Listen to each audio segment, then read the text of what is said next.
Thank you so much for joining us. Welcome to the show. My name is Zack Wintz. I'm here with Jonathan Kleck. Johnny, thanks for coming in. I just want to start off, by getting your story, and so I have a couple questions prepared for you here. Okay. Really, just to start getting to know you. So the first question I have: where you're from and what it was like growing up in your household. Yeah. So I'm going to answer that question from two different vantage points. I didn't know where I was from until 2002, actually, because we're all from heaven, and that was the great big reveal the Lord gave me. But into this place that we call the earth, we call humanity, I was born in Frankfurt, Germany. So briefly, I was born in Germany, Frankfurt, Germany, and I grew up part of my life there, came to the States, went back to Germany, and eventually ended up back in San Antonio. But my young life was pretty good. I mean, out catching frogs and snakes and fishing and doing the things that I guess what I perceive young boys to be out doing. Yeah. That's what we did. Me and my brothers, I had three brothers, so we were always out fishing, catching wild animals. Very cool. Doing that kind of stuff. And then I ended up in San Antonio for my young adult life in parochial school and high school. So Sure. Yeah, that's where it kind of started. Yeah. Here in SA. Well, speaking of your young adult life, the very first piece of content I saw from you was a promotional video for vampire sunglasses. Yeah, so during watching that piece of content, it was mostly focused on girls with vampire fangs and skydiving and sky surfing and all these different sky sports. Right. Could you describe how this company was established and explain the idea behind the sunglasses? So I'm just gonna back up a little before the sunglass marketing. I got married to a young lady named Dorothy Mace. She died of cancer a year after we were married for 1 year, and then she ended up having a brutal form of cancer, and she died from it. And I was with her during that whole process, and it was absolutely,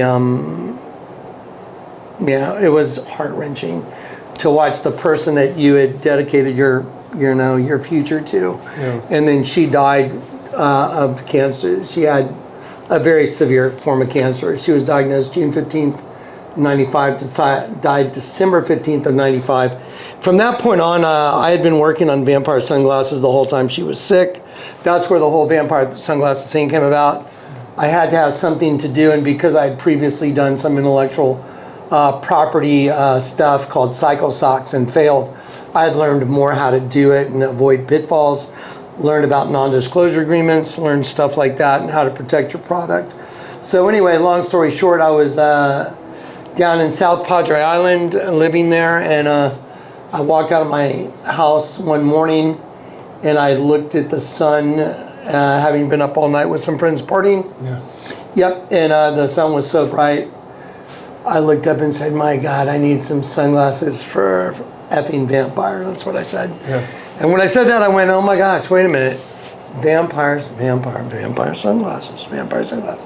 So yeah, I conceived the idea down in South Padre Island, and then after that, when Dorothy got sick, I needed something to work on, so I worked on vampire sunglasses, and I named it Vlad Eyewear because I was in a litigation with a company called Skis Authier over the trademark. So long story short, I won the trademark dispute, and I ended up with the name Vampire for sunglasses and all the trade dress. That means I could use images of vampires, all vampire-related paraphernalia in whatever my advertising was, as long as it was related to sunglasses. And so anyway, so that was the beginning, and I worked on it the whole time Dorothy was sick. Then she passed away. Once she passed away, I just didn't care about the whole been sold, you meet the right girl, you get married.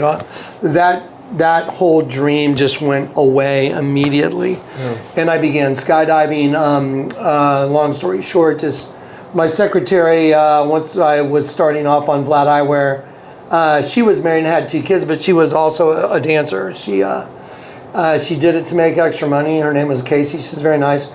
So I'd had this kind of wild life. I was bouncing, between the drop zone And my house, I'd gotten involved in a relationship with a young lady that was a stripper from the club that Casey worked at. And she had totally orchestrated. She put her phaser on full kill, and that guy's gonna be mine, and his sunglasses and everything he owns, I want part of, because she had lied to me about birth control. She told me she was on birth control, and she was not on birth control, and she purposely lied because I was training for the X Games, and I was gonna go train to be a pro sky surfer for the X Games. Yeah. So anyway, long story short, I ended up with several children with her, but I told her I would never ever marry her because she was the most deceitful person I had ever met. And so I was like, I'm never gonna marry you. Wow. And I told her that, and she said, I don't care if you marry me. I don't care if you have your own girlfriend, just marry me. And I just thought that was so sad and just pathetic. I was like, you know what? That's horrible that you would want someone to marry you and you're like, they can have a girlfriend, just marry you. I was like, this is just, the whole relationship was just so not right. So anyway, I told her, I said, you know, I have a girlfriend, but I will take care of the children. But the children were a tool for her to try and manipulate everything about my world. And I realized that, and I knew it was never going to change. And so I filed for custody for my children. At that time, I had met a girl that was from the DuPont family, and she and I got along super great. And I mean, we were just a little two peas in a pod. So I met Eleuthera Anderson, and before we got married, that's when the Lord called me, and we ended up having a son together. Sure. So that's kind of the general layout. So upon doing research on your channel and watching some of your content, you hear a lot about this Eleuthera, specifically about a night at the St. Anthony Hotel downtown. Do you care to walk us through those events of what happened while you were with your girlfriend at the time? So you guys can get, by the way, all this stuff's available on the Kleck files. You can go see the whole testimony. But again, I had started cracking open, and I had started manifesting some abilities that weren't normal. I was seeing stuff that was almost indicating there was something more to life than what I was perceiving. And I was like, what's going on? And someone had showed me the $20 bill, that the bombings of the Twin Towers was printed as an image on the $20 bill. And when I saw that, I was like, oh my God, that's the Twin Towers on the $20 bill. And something inside of me was so just awakened inside of me, like, why is the bombing of the Twin Towers on the $20 bill? So anyway, I'd started showing it to some people, you know, where I would hang out, and people I'd talk to at the clubs, bars and stuff, bartenders I knew. And very strange things started happening. I mean, very strange things.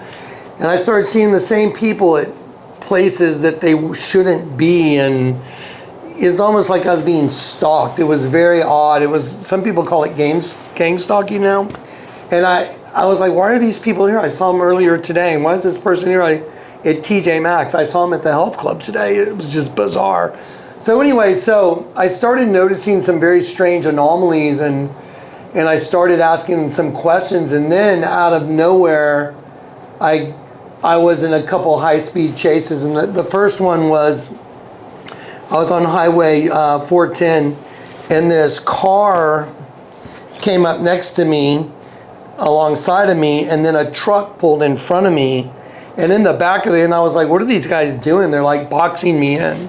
So the truck pulled in front of me, the car pulled alongside of me, so I was boxed in the right lane, and then in the back of the truck, there was a round cylinder, and it had holes in it, and it just went boom, and it opened up, and it looked like a crop duster seen on the highway. There was just all this dust coming out of that cylinder, and it was covering the car I was in, and I was doing evasive driving.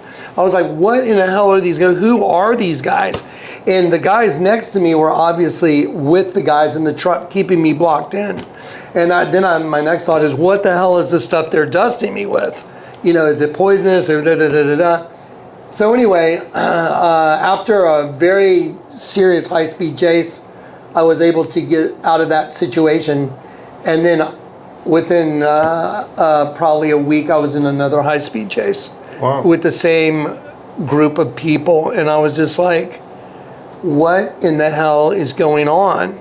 Like, I didn't recognize the people because I'd had kind of a past, and I dealt with, you know, people that were probably, you know, part of organizations that I just don't want to talk about on camera. That I was like, is it them? Or is it these other factions that I had crossed, you know, entered into their circle of their sphere of influence or whatever? Sure. And so I didn't know what I had done, but I couldn't determine who they were.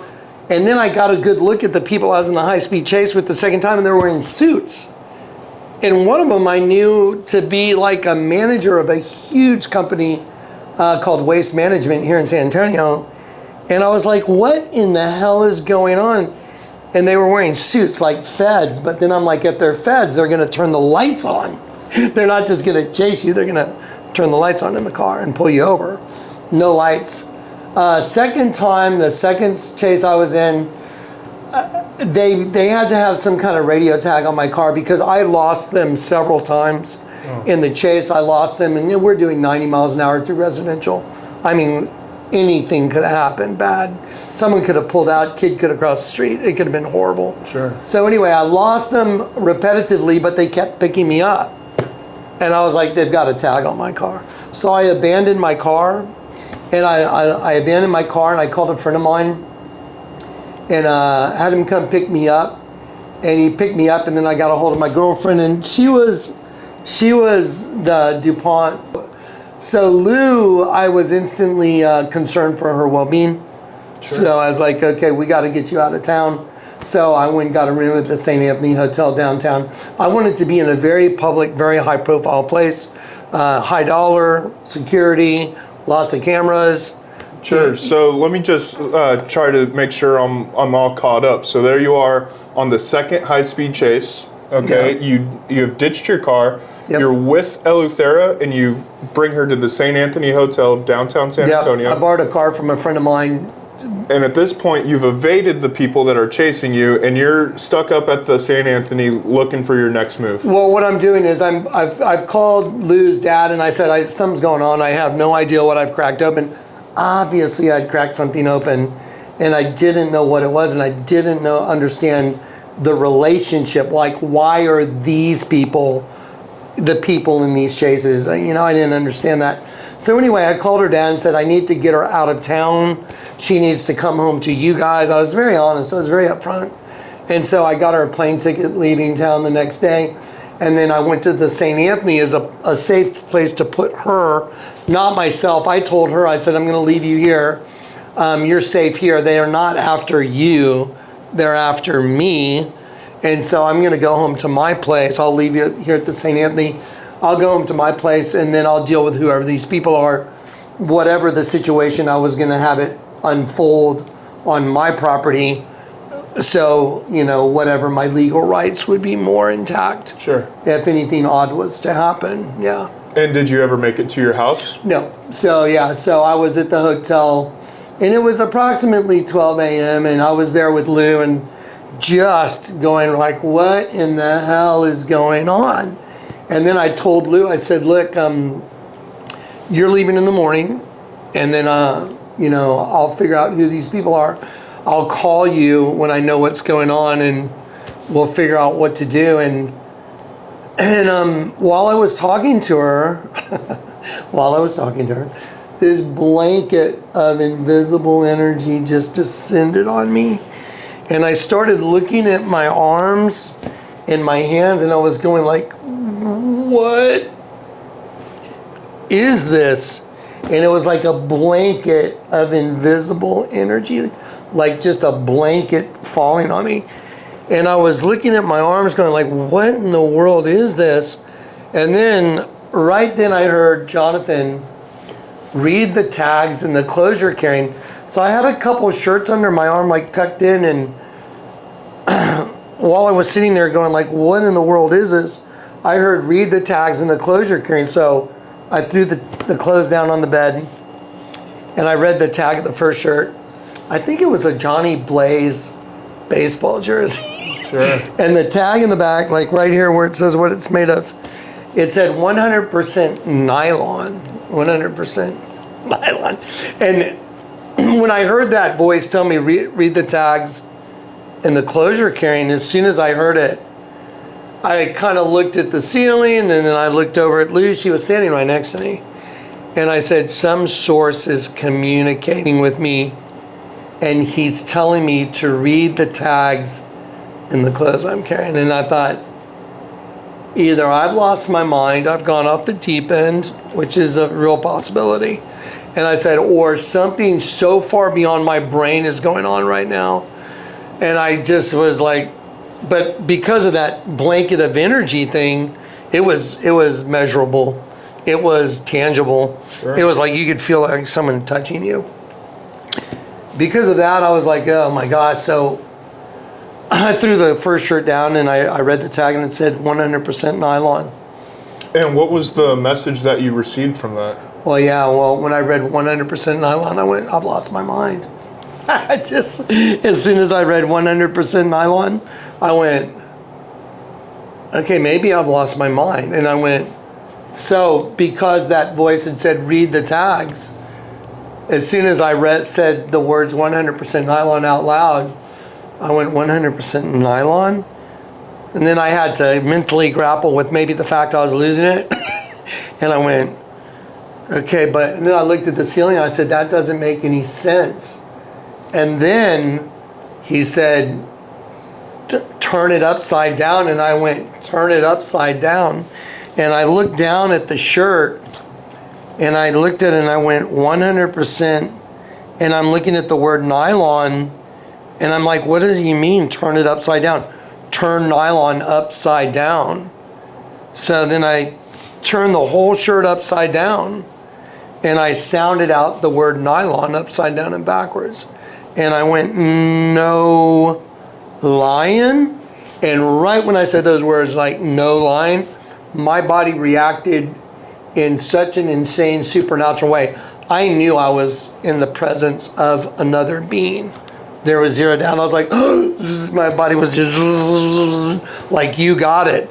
And then I went, 100% no lying. Like no lion, N-O-L-Y-N. And then I went, oh, no lying, 100% truth, like 100% no lying. And then my body just went, just started buzzing all over. I'm like, whoa. And then I heard read the other tag. And there's another, I put this other shirt down, I looked at it, and it had a triangle with an X through it. It was like a washing instruction or something. And it was a triangle with an X through it.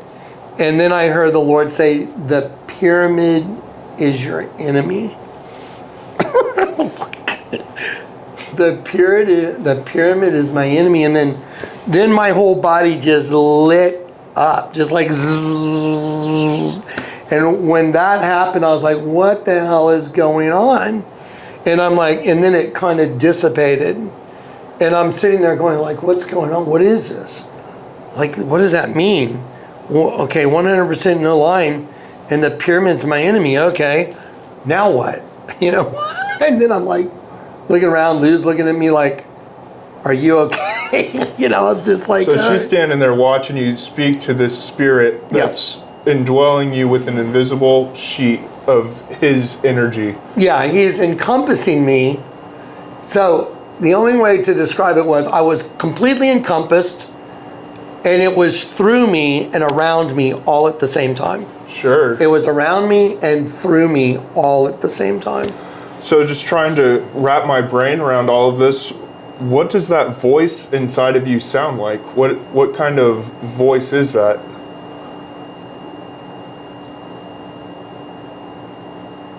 I don't know how to explain that to, it's like sky surfing, you know, it's like,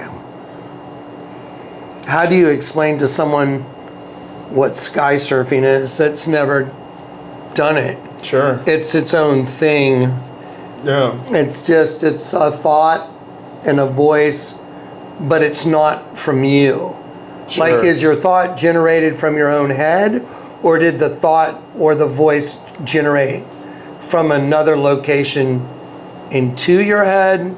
Sure. And so it was like, well, this was all around me and through me, and it wasn't what was the previous way of generating my own thoughts or Sure. So it's not necessarily a voice like you're hearing my voice right now. No. But something that is in you, and it's just sort of there, and it's just inside of you. Yes. Okay, well, very interesting.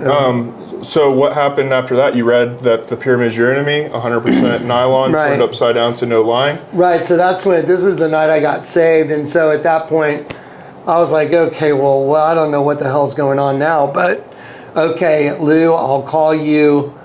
I gotta go. And I was like, I don't know I was just honestly like, so I kissed Lou like I'm gonna leave, and then I walk out the door and I go to the elevator, and there's a triangle with an X through it, identical to what's in the identical to what was in the back of the shirt. And I look at it, and there's a guy walking down a set of stairs, like 3 stairs, and there's 3 flames in front of the guy walking down the stairs, and it was a plaque on the wall by the elevator, and it said, "Do not use stairs." And I heard, "Go down the stairwell," and I'm like, what? And so I went and I got Lou, because I was right down the hall from the door she was in, the room she was in, and I said, knock, knock. She came out. I said, "Come here, I want to show you something." And she came over there, and I go, "Look, there's that same X with a triangle with an X through it." And she looked at it and she goes, "That is weird." She said, "That's really weird." And then I heard Jonathan go into the stairwell. And she was with me, and I'm like, he's telling me to go into the stairwell. Well, we were in this like, so there's a long main hall that runs the length of the hotel, like the face of the hotel. And then there's these halls that go like this way, like a W or whatever. Anyway, so we were in that main long hall, and the stairwells are at one end or the other. And so when I heard go into the stairwell, I was just like, we probably look like Dorothy and the Cowardly Lion walking through Oz. Sure. I was probably holding my tail. Yeah. I was just like, what the hell, dude? So anyway, yeah, we walked the length of the front of the hotel. We're on the 10th floor, I think. And then we got to the stairwell, and we went into the stairwell. And as we went in, I could hear the Lord just telling me, just keep going. It was like, keep going. And I was looking everywhere for like some kind of sign or direction. Like, what am I doing? Like, what are we doing in the stairwell? Okay. And then we got to the 3rd floor, and the stairwell ended. It did not go down any further. You would have to exit the stairwell and be on the 3rd floor. But in the stairwell, there was a little hallway that went to the side of the hotel, like where the parking is under the where they park cars at the St. Anthony. But it was on the side of the hotel, facing one direction, not out the front of the back door, but the side. And when I went to that window, I heard the Lord say, "Look out the window." And there was a window there, and I looked out the window, and then parked down on the ground was the guys I was in high-speed chase with. I was like, what? And they were parked in front of an art gallery, and the lights were on. It was like 11:38 p.m., almost 12. It was late, and the lights were on in the art gallery, and there was a big painting on the wall, like giant painting. And so the car's parked on the curb, but you can see the whole art gallery behind the guys because it's all lit up at night. And there's a painting of an Arab king and an Egyptian king, like really intricate paintings, big paintings. And I heard the Lord say, "Those are your enemies." And I was like, what? Because the guys in the car I knew were the guys from the high-speed chase. And I'm like, yeah, those are my enemies. And they're in suits like feds. Like they were like feds. But no one ever pulled out a badge and said, "Hey, whatever." So anyway, not in my other encounters, but there they were. And they're parked in front of these 2 big paintings. And I heard the Lord say, "Yeah, those are your enemies." And I was like, what does that mean? Like, somehow the guys in the car were equal to the paintings somehow. Sure. Like they were part of something. And that ties back into the pyramid is your enemy that was in the... Yes, exactly, because the pyramid is your enemy. Well, there's a big painting of an Egyptian king and an Arab king, and here's these guys, and I'm like, what the hell is going on? And so anyway, we were blocked, and as soon as I saw those guys, I was like, okay, this is a bad situation. That means they're watching all the exits. So that means if I can't walk out the front door because they'll pick me up. Lou certainly can't go out with me. So I was like, okay, I got to get us out of here. I got to get out of here without them knowing. And so we exited the stairwell. We went all the way down that front, all the way down the face of the hotel on the 3rd floor, all the way to the opposite end of the hotel. There's a stairwell there, and I opened it up and I went in there. And it was under construction. And they had plywood up, so you could not go down to the 1st floor again, because it should have been open, but it was blocked off. It was under construction. And they had this plywood they had an access to the back of the hotel that would come out in the alley. Mm-hmm. And there was a big door there, and it said, "Do not open, door alarm will sound." And Lou was with me, and I was like, oh my God, these guys are here, I've gotta. And then I heard in my spirit so clearly, "Jonathan, open the door." And I was like, what?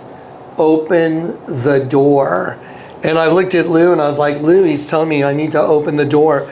And I was looking around for any visual, I'd already seen these 2 tags, and he's communicating to me through tags on clothing. And I'm like, what? And so I'm looking for anything that would help me understand. And then I kept hearing, "Open the door." And Lou kept going, "Don't open the door." And she's standing behind me, and she's grabbing my shoulder going, "Don't open the door. They'll kill us."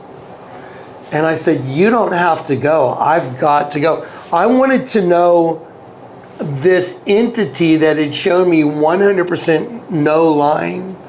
I knew that that entity was the truth. And I wanted to know the truth of what was going on. What was the reason for having me invert the shirt? What was the reason for showing me that? And the only way to know was to open that door. So I was just like, I was literally in tears. I was praying. I was actually saying, "Jesus, tell me what to do." And he said, "Jonathan, open the door." And then Lou said, "Don't open the door." Because I said, he's saying, "Open the door." Every time he'd tell me, "Open the door," I was like, "I'm going to open the door." And she'd say, "Don't open the door." And I said, "Lord, tell me, Jonathan, open the door." And he literally just grabbed my body and just pushed the door open. It felt like somebody moved you to open this door. It felt like him inside of me opened the door. Wow. And like, "Here, I'm going to help you." Sure. Here, let me open the door. Like, let me help you open that door. I'll push it open for you. Sure, understood. Like, I'm with you. Let's go. Yeah. And so I opened the door, and as soon as I opened the door, all the stress and all the anxiety was gone. I didn't even care about the guys that were at the end of the hotel. It said "alarm will sound" on that door. Big, big sign. "Do not open door, alarm will sound." And so when the alarm didn't go off, there was no woo, woo, woo. And I opened the door, and then it was like, just like, You found peace once you opened that door. Once I opened the door, I was totally at peace. I didn't even care about the guys at the end of the hotel. They were gone. The whole mental process of, if I open this door and I go out this door and the door shuts, I'm going to be in an alley. These guys are going to come from that side. Guys are going to come from the other side. They're going to have guns, and I'm going to be gunned down in that alley. That's all there is to it. That's what was going through my mind. And I was like, because the high-speed chases that we were in, they were deadly. People could have died for sure.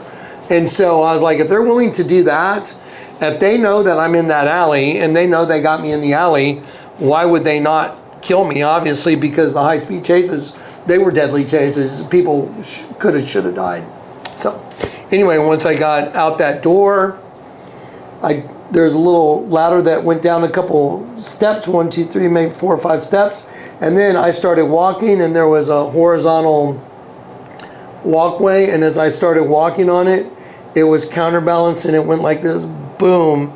and it turned to a set of stairs, and I went geez in the metal and there's a song by U2 called this Stay Far Away So Close.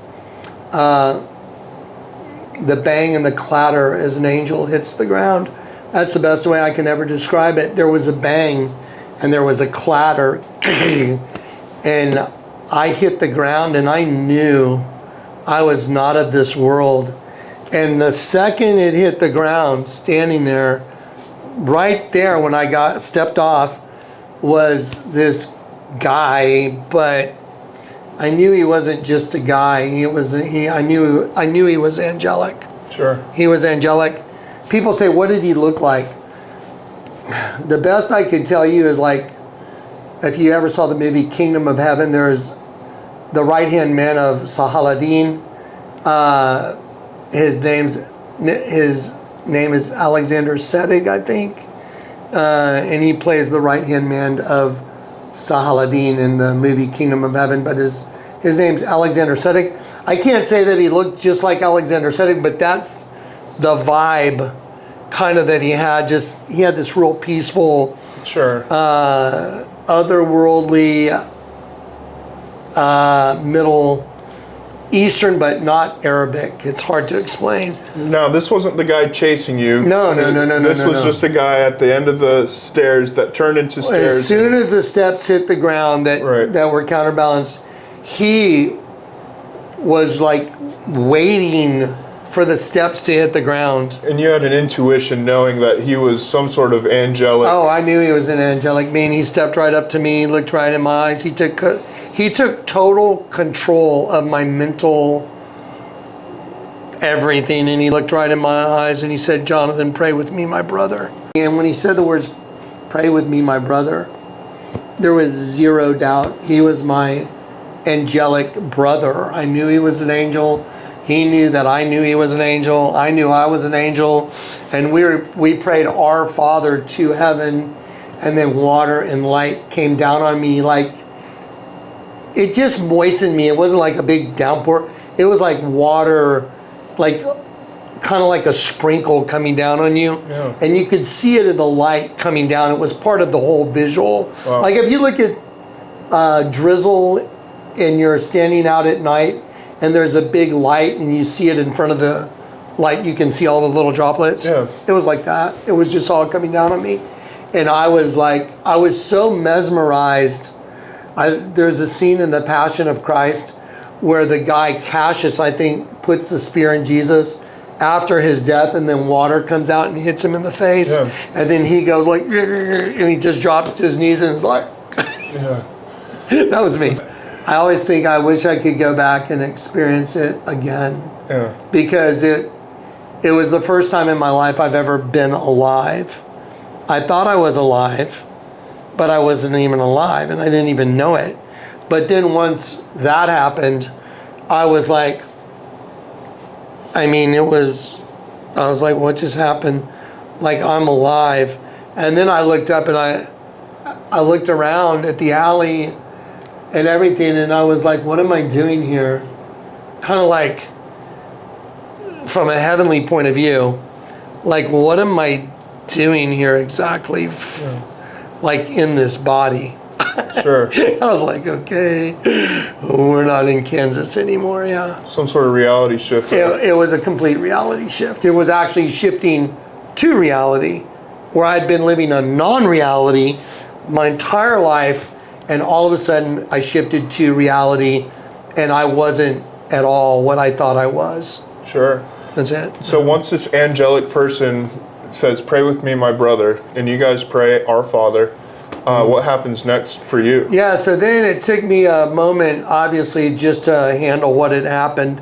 And then after he saw that I had processed and I was sitting there just still stupefied, he looked at me and said, "Now you say Hail Mary." Now here's the part people have twisted, and I don't like the people that have done this.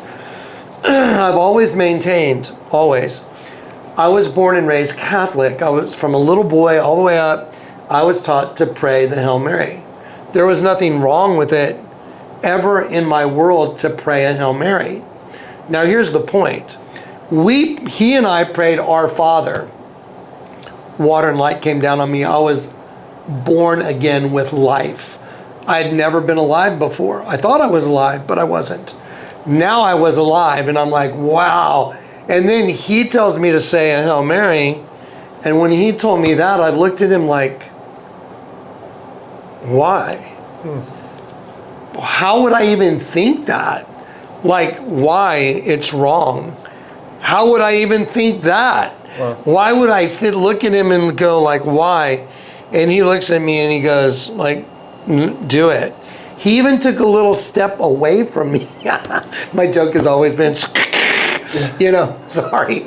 Yeah, but he took a little bit away from me as I said those words, and I was looking up, saying the words, same as when I said the Our Father, but instead of any water and light or anything, I felt life and light leaving my body. I was like, no, because I could feel it like dissipating.